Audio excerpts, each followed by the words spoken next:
Hey everyone, welcome to another episode of Ask the Wizard, streaming live for Tuesday, April big number 10th. Your checklist, Rusty's here. There he is on the screen. Your checklist for effective visualization is so much about efficiency and understanding the mechanics of what's effective and what isn't. All right, starting a 5-minute timer. Where are you? Right there. I'm going to get a coffee, get set up, and we'll see you in 5.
Hey everyone, how you doing? Let me turn this down.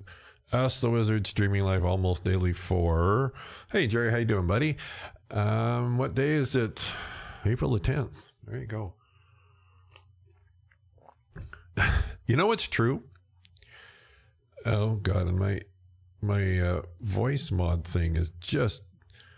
I've got more automation you can shake a stick at, so I can run all this thing by myself. Well, me and Rusty, of course, but every once in a while, it's like it has an electronic poltergeist or something like that, and things just happen. So in the warm-up, the 5 minutes, you may have heard cartoon sounds. I noticed a couple. I don't know why it did that. It just did that. Oh, I don't want to start it because it's going to end up doing all sorts of who knows what. Anyway.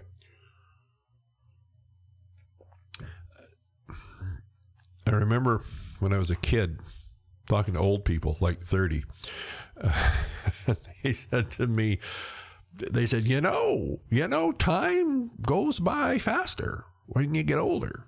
I can remember when I was going to school, I don't know what it is anymore, but you had 2 months off for summer, July and August. And man, that felt like forever until you got to the middle of August. Then it was like those last 2 weeks just went like this. Us humans, we're weird.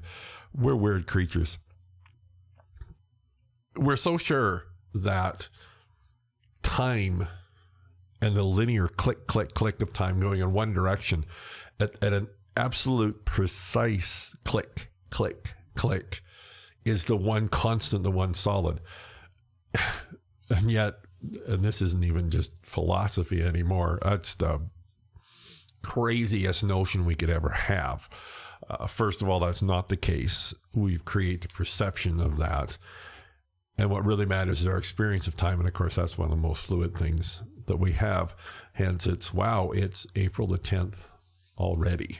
Anyway, forgetting about that, rambling away, let's say good morning to Rusty. How you doing, bud? I'm doing really well. Hold on, I think my mic's a bit low. Let me just turn this up a little bit. There we go. And I'm the producer. I should know about all this stuff. Okay, there we are. Hey, John, how you doing, buddy?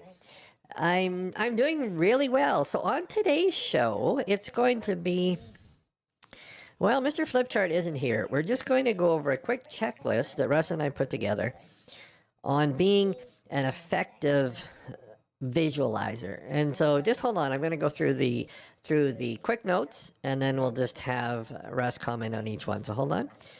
Okay, here they are. First one is focus on the feeling, not the outcome. Second one, quality, not quantity. Third one, you are already there. The fourth one, which was a really interesting one for me when we were talking about this before the show, well, we decided what the show would be, the content, was managing your reactions more than your actions. I know for myself, I'm focused on action, on doing things. I have my desire, I'm visualizing my desire, I'm feeling it, all that cool stuff, and then I need to go out and do something. And then when I was talking to Russ about this point, it really opened my mind that while that's true, in many respects, what's even more important to focus on is not my actions, it's my reactions. Okay. Anyway, those are the topics we're going to cover. The first one is focus on the feeling, not the outcome. Okay, back to you, Russ. Focusing on the feeling, not the outcome. So many of these are, I don't want to say corrections. In a way they are. Misconceptions. These little almost traps we find, or we sometimes fall into, that actually hinder. It's like in a vehicle, if you got your foot on the gas, that's cool, but it's those times when you put your foot on the brake at the same time. You're still doing the right things, but you're also adding that resistance as well. So when you're visualizing, what are you doing? And in our 5-step process, the first step is, well, let's talk to Rusty. He should know. No. Actually, I do. The 5-step manifesting process is create your perfect desire, live your desire on the inside, manage resistance and obstacles, and that's where the last point really fits in. Taking inspired action and celebrating your victories. So, okay. Yeah, he's right. So creating your perfect desire, living your desire on the inside. So what is that? And why do you say focus on the feeling, not the outcome? This actually kind of fits in with the third one, but let's just stick with this one for now. This is what I would do in the beginning. And I still, again, kind of slip into that. It's like fine tuning, right? And every once in a while, we need to just check in and kind of fine tune what we do, because we can, again, slip into these habits that don't serve us. You're playing out the image in your mind. You're creating these scenarios, the scenario. And what you're focusing on is creating the feeling in your body. Not even so much the accuracy or the detailedness, if that's even a word, of the visualization. You see, the visualization is designed in many respects to do one thing. That's create or initiate a vibration in your body, a physical vibration that you can feel. Your thoughts are vibrations too, right? The visualization of vibrations too. But what we want it to do is initiate or instigate a sensation, a feeling. So an emotion, which is sensations that you feel in your body that feel good. Or another word I use a lot is the feeling of relief. It's not even so much, yeah, rah, rah. It's this feeling of, right? So as you're visualizing, as you're focusing, you're looking for that feeling of relief, whatever the sensations are. But we know what relief feels like. This isn't relief. This is relief. Say your body just kind of relaxes. That's what you're looking for, right? We call that the wow factor. So when you're creating the visualizations, you're focusing on deepening the sensations of the feeling. That's why you visualize. You don't visualize to create the outcome. You visualize to create and maintain the vibrations in your body. The vibrations in your body are what radiate out. In one of the past shows, I talked about your visualization being like the steering wheel in a car. You tell it where it needs to go. The sensations are the engine that takes you there. And so when we're focusing, and this is where this is like, again, these may seem like subtle things, but they're really powerful, is the visualization is designed to create that feeling of resist that perspective that I'm doing this to create this. You're doing this to create this. The actual mechanics of things changing out here are kind of not your business in many respects, is to just do this. Okay, perfect. That was excellent. Let's go. What's the next item? Quality, not quantity. Now, I remember you telling me a story about this one, so maybe you could share that with the viewers and listeners. Yeah, I did. I created a slideshow, and the slideshow had images of what I wanted to desire, kind of my version of a vision board, I guess you would say. And I remember this so clearly. What I would do is I'd sit there and I would look at this thing. And again, this builds off of the first focus point there, was I'd focus on this thing, and I got to focus, and I got to do this because I'm making this happen. And the longer I do this, the more effective it's going to be in making things change out there. And isn't it interesting that the longer I tried to do it, the more I felt tension in my body, the more I was trying to force it, the more I was trying to create or make this thing happen. Okay, see what's wrong with this picture? I really see what's wrong with this picture now. Oh, exactly. It's not about how long or how do these visualizations, gotta do this. It's getting that. Now, and here's the thing, right? This is why I'm not one of these proponents of really just getting into that and doing it for like 20 minutes or half an hour or whatever, unless you can maintain this good feeling. You see, that's what you're looking for. And sometimes you're just going to create that visualization and bang, there's the relief right now. Other times you're going to create that visualization and maybe it does take 5 minutes or 10 minutes or whatever to get into that place of, right? And maybe sometimes doing a visualization, you just can't get there. Who knows why? But what's more important is you can't force this. We can initiate it, but we can't force it. So what you're looking for is, whether it's 5 minutes, 10 minutes, half an hour, I don't care what it is. What you're looking for is, right? And maybe some days you're just, right, feels so good. Maybe other days you're just, okay, well, if that's, as far as we can get, then that's as far as we can get, right? But it's that quality, looking for that quality. And sometimes if it's just not going to happen today or right now, then don't try and force it. Off you go, do something else, maybe kind of circle back to it later. But remember, what you're looking for is not to initiate change. You're looking to create in your body. Okay, what's the next one? Focus on the feeling, not the outcome, quality, not quantity. You are already there. I talked about this in the show. Hey, how you doing, Gary? A few days ago. What we're doing when we're visualizing is we're creating a movie or a picture, whatever mechanically works for you, as though we're actually at the destination. So what we're desiring has already manifest. Now, here's a really handy way to sort of measure if you're there or not. Not using contrast. So why do we manifest anything? Is to introduce change out here, right? Maybe it's just things we want to improve, maybe things we want to enhance, maybe things are really suck and we want to change, right?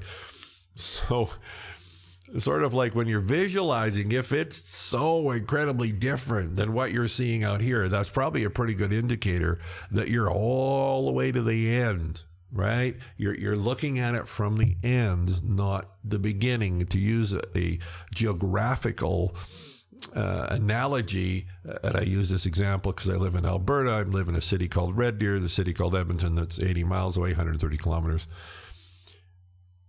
I'm visualizing that I'm already in Edmonton, right? So I'm visualizing I'm in Edmonton. I look around, I know I'm Red Deer. There's a big contrast, right? But I'm not visualizing I'm going there. I'm not visualizing I'm on the way. I'm not visualizing I'm doing whatever. I'm creating that picture or image that I'm already sitting at an intersection downtown Edmonton. I did this on my first trip to Toronto.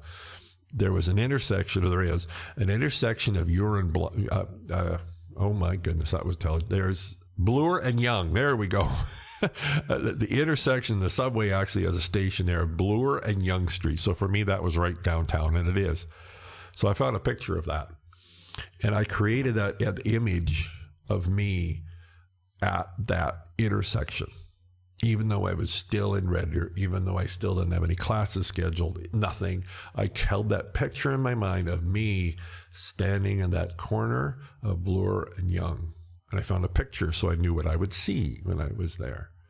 Kind of a cool story, as I remember really clearly. I took a selfie at the time of me standing physically at Bloor and Yonge. But when I was visualizing it, I was nowhere near there, right? So you're visualizing as though you're already where, and a little building on that, and who you would be when you're at that destination. Okay, that's perfect. Let's move on to the next one. This is the one that, this was a big kind of aha for me and a clarifier for me. So let's dig into this one. Manage your reactions more than your actions. Now, why does this matter? Teaching for another time, but the reason that you're consistently manifesting whatever flavor you're manifesting out here is because there are belief systems that create the foundation that manifest this, right? So an example of one is the person that has a belief system, a truth in their life that I never have enough money. Just a little, again, sidebar here. Listen to what you're saying. And here's a good, well, your actions, right? Listen to what you're saying. When you use words like always and never, whether it's here or whether it's in here, that's a really good indicator. You're actually identifying and speaking from a belief system. So this one is, I never have enough money. See, that never is not sometimes, it's not every once in a while. It's I never have enough money. Or I always have more than enough money, right? Belief systems aren't good or bad. They just are. So an action is I consciously think and then I act. A reaction is the stimulus comes in, the belief system acts before I do. See, a reaction, my definition of a reaction is acting, then thinking. Action is thinking, then acting. Now that is coming from your new place. But again, kind of your foot on the gas and the brake at the same time. That's the gas pedal. That's good. But if you've got a belief system that's exactly opposite to that, that's putting on the brakes at the same time. So when you have that stimulus, the action happens and then you catch up. Who acted? It wasn't you. It was the belief system. So this is why, and this can be tricky because again, the reaction is action, then thinking. So your opportunity to catch this is like a split second, right? But as you become aware of it, you can. And often the reaction isn't even so much out here, it's in your thoughts in here. So when you have like that instant thought, remember that dialogue, that thought stream, that image that comes up. Whenever you notice that and it doesn't align with, I'm in Edmonton having a coffee, I'm at Bloor and Young, whenever that doesn't align with that happening, this is kind of where the mechanics of it happening happens as well. Whenever it doesn't align with that, that's your opportunity to now manage it. And there's of course many tools to manage that topic for another time. But even just correcting it, right? So I never have enough money. And then you somehow generate some extra income somehow, and then your car breaks down and you have to spend pretty much all of your extra income to fix a car. As you're doing that, here's this reactionary thought. The car breaks, you got your money. Oh, hurry, hurry, hurry. Car breaks down. You see the steam coming up from it. Your reactionary thought is, oh, great. Here I finally thought I was getting ahead, and now I've got to spend all this money on this. That's a reactionary thought. Now, does that thought align with your desire? No. So now this is your opportunity. And again, we have different techniques for that, but this is your opportunity to do something with it. Maybe just correct it and say, wait a minute. That was sort of the old me. This new me that I'm creating wouldn't think that way. And it doesn't mean you have to go, oh, great, car broke down again. But changing your commentary on the event is so powerful in really supercharging in many ways the mechanics of your new desire coming into place, because again, you're not putting your foot on the brake as much. Yeah, that was perfect. I really like the analogy that you used of your foot on the gas is your actions, your visualizing, all that neat stuff. Your foot on the brake is these belief systems and then reacting from them. And so for me, one of the things that I'm focusing on is paying attention to my reactionary thoughts. And if they don't serve me, what I do is I change them or revise them into something that does. Okay, let's review. Here's your notes. Focus on the feeling, not the outcome. Remember, you're visualizing to feel good, not to make things change. Quality, not quantity. It doesn't matter how long you how long you visualize. What matters is you're focusing again on the feeling. You are already there, building on the first two. You are already at the destination. The desire is already here, whatever that looks like.